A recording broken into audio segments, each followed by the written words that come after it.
안녕하십니까. 2022년 7월 27일 수요일입니다. 코페스 동반자 채널에서 오늘은 폴란드 K2 전차 수출 총괄 합의서와 개별 합의서 의미와 계약 의미, 이런 주제로 말씀을 드리기로 하겠습니다. 오전에 게시글로 전차 수출에 대한 내용이 전혀 없다, 그리고 수량만 이야기가 있지 가격이나 옵션 이런 것도 이야기가 전혀 없다, 이런 말씀을 드렸습니다. 거기다가 얼마 전에 폴란드 국방부 장관과 폴란드에서 발언했던 내용과 다른 부분이 또 있다, 이런 말씀까지 드렸는데, 오늘 폴란드가 발표를 한 내용을 자세히 들여다보면은 한국의 방산 무기를 들여오겠다, 이런 겁니다. 그리고 그 들여오겠다는 무기는 K2 전차와 K9 자주포, FA-50 경전투기, 이게 포함되어 있는 겁니다. 이거를 총괄 합의서라고 합니다. 이런 총괄 합의는 정부 대 정부가 했을 겁니다. 그리고 각각 해당 업체와는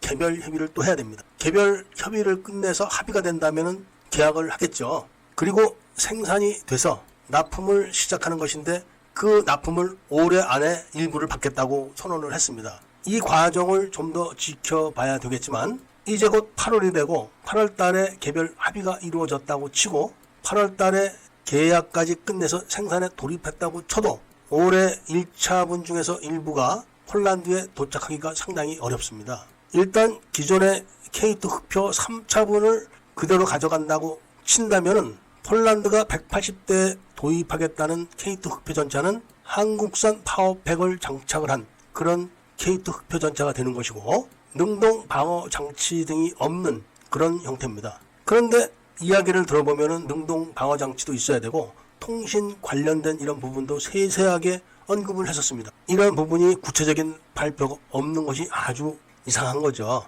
일단 폴란드는 K2 흑표 전차에 대한 성능 검사를 한 적이 없습니다. 그냥 한국에 와서 전차 생산 공장을 둘러본 정도입니다. 그동안 전차나 장갑차를 도입하는 나라들이 상당히 오랜 기간 동안 장비들을 시험한 것을 다 기억하실 겁니다. 그런데 폴란드는 당장 군대를 30만으로 늘려야 되는 그런 촉박한 시간 때문에 그런 걸 다 생략을 한다고 치고, 지금 한국군이 전차를 당장 생산할 수 있는 서방 세계 국가가 없다, 이런 이야기인데, 한국이라고 해서 대량 생산 시스템을 갖고 있는 그런 경우는 아니고, 독일이나 프랑스, 영국 이런 나라도 돈을 주면은 생산 시스템을 갖추는 거는 맞습니다. 마찬가지죠.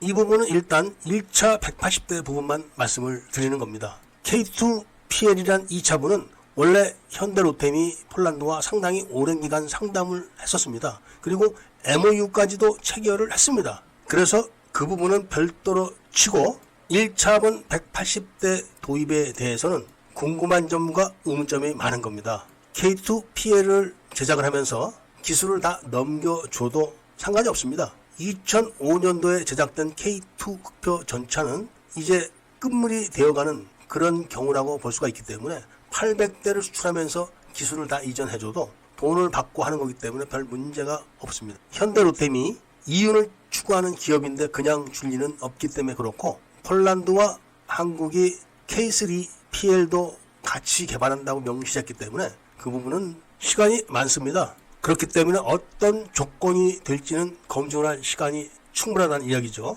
그런데 당장 이 180대가 수조 원에 해당이 되는데, 이게 대당 얼마냐, 대금은 지불할 거냐, 한국이 대출을 해줄 거냐, 의문점이 아직도 많습니다. 분명히 폴란드가 K2NO 수준의 전차를 요구를 했고, 그 전차를 K2 흑표 한국군 가격으로 요구를 했다는 것도 알려졌습니다. 그런데 갑자기 지금 한국군에 납품하기 위해서 생산하는 전차, 그걸 그대로 가져가겠다, 이런 내용으로 들리는 총괄 합의서 내용 때문에 모든 것이 불명확하다는 겁니다. K2NO는 원래 보기륜이 7개짜리를 요구를 했었는데 시험 평가만 보기륜 6개짜리로 하고 있는 겁니다. 그러니까 폴란드가 바로 지금 노르웨이가 시험 평가를 하고 있는 보기륜 6개짜리 전차를 요구를 했던 겁니다. 그러니까 그 전차는 K2PL에서 보기륜이 하나 빠진 정도입니다. 그런데 폴란드에서는 1차분 180대를 들여가고